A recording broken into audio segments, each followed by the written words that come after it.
আজ একটি খুনের মামলায় যাবজ্জীবন সাজা ঘোষণা করল চুঁচুড়া আদালত। 7/1/19 সালের ঘটনা। বলাগড় নাটাগড়ের বাসিন্দা আসামি বিশ্বজিৎ দাস, বয়স 65, তার স্ত্রী চন্দনা দাসের গায়ে কেরোসিন ঢেলে আগুন লাগিয়ে দেন, বয়স 55। 9/1/19 চুঁচুড়া হসপিটালে চন্দনা দাসের মৃত্যু হয়। তার বড় মেয়ে ষোড়শী দাস আসামি বিশ্বজিৎ দাসের বিরুদ্ধে বলাগড় থানায় অভিযোগ দায়ের করেন।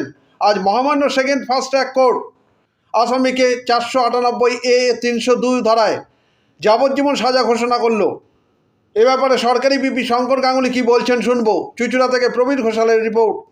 আদালতে আবার একটা যাবজ্জীবন কারাদণ্ডের সাজা আপনারা জানতে পারলেন যে হয়েছে।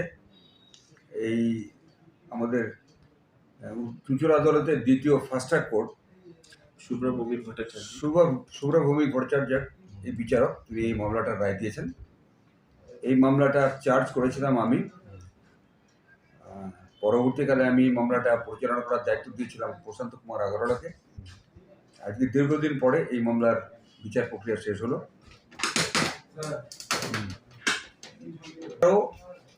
7/1/2019 তারিখে তাদের মানে এই যে আসামি, সেই আসামির নাম হচ্ছে বিশ্বজিৎ দাস।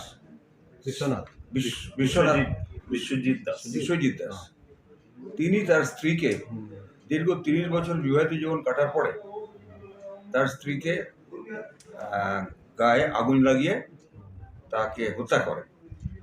এবং সত্যি কথা বলতে কি, এই যে বিশ্বজিৎ, তিনি একজন মদ্যপ ব্যক্তি ছিলেন। তিনি মদ খেয়ে, বিয়ের 10 বছর মোটামুটি ভালো ছিল, তারপরে প্রচণ্ড নির্মম অত্যাচার শুরু করেন। তাদের বৈবাহিত জীবনে 2টি সন্তান হয়, 2টি মেয়ে বিবাহিত। তা এই মামলাটার অভিযোগকারিণী হচ্ছে তাদেরই একটি মেয়ে, যার নাম হচ্ছে ষোড়শী দাস। তিনি মামলাটার এই অভিযোগটা দাখিল করেছিলেন 11/1/2019। তিনি বিবাহিত মহিলা, পরে জানতে পেরে তিনি এই অভিযোগটা দাখিল করেছিলেন। এখানটায় ডাক্তারের কাছে জবানবন্দি দিয়েছিলেন, মৃত্যুকালীন জবানবন্দিও দিয়েছিলেন এই ভদ্রমহিলা। এবং তিনি বলেছিলেন তার স্বামী তাকে এইভাবে আগুনে পুড়িয়ে মেরে দিয়েছে।